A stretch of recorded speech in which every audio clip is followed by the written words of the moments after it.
This is Kenny Phipps.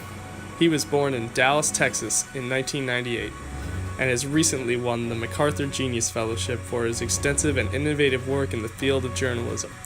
He currently works for the New York Times, but has previously worked for the Austin American-Statesman and as a public servant in the Texas Capitol. He is here to tell us about his work and his relationship between that work and his identity. Let's go.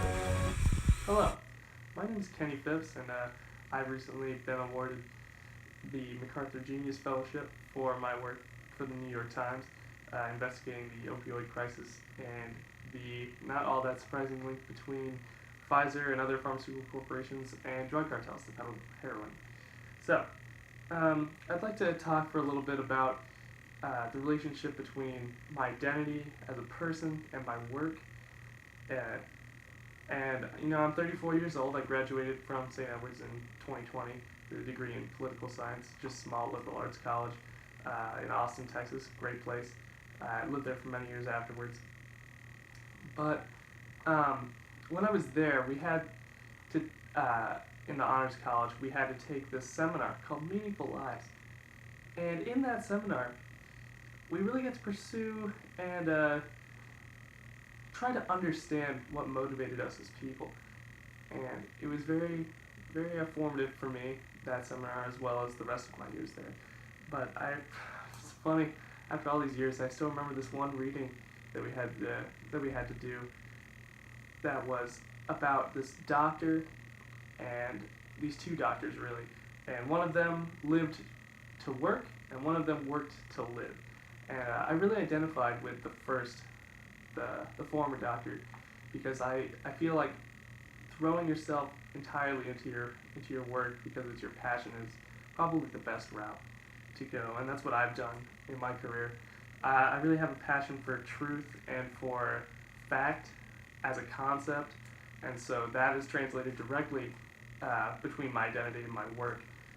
And I've always had a desire to help people, both through my upbringing and at St. Edward's we were really instilled with a desire for service and the idea of its importance. And so I've always thought that being able to serve people, whether directly or indirectly, is probably what at least I should be doing as an individual.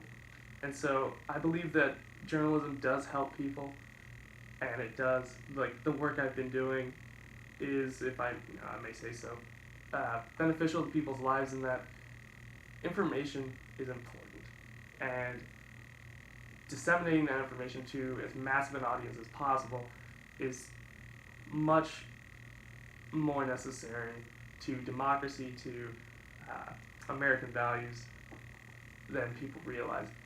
And after President Trump was impeached after 6 months, and journalists were able to thrive again in this country, I really started to pick up a passion for the work itself.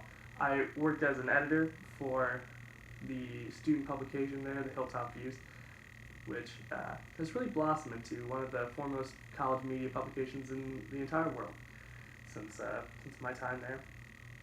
But since I believe in the dissemination of information and the importance of that concept, that has led me in my work to utilize new technologies as they're developed in order to get that information and that truth and those facts out to as many people as possible. And I've been able at the New York Times really to, I've been provided with an investigative team of journalists and a large funding budget. And we've been able to do some good work, I believe, in the community itself and in the nation as a whole by actually getting that information out to people.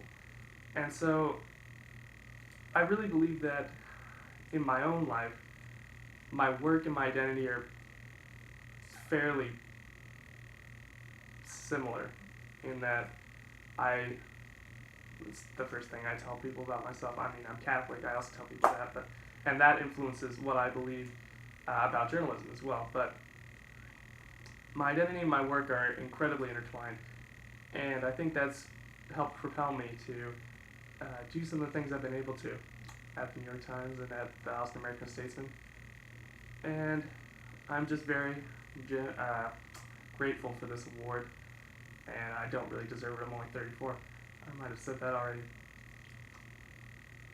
But it's definitely an encouragement to me that my identity and my work being so intertwined isn't futile or silly as I might have originally been afraid of.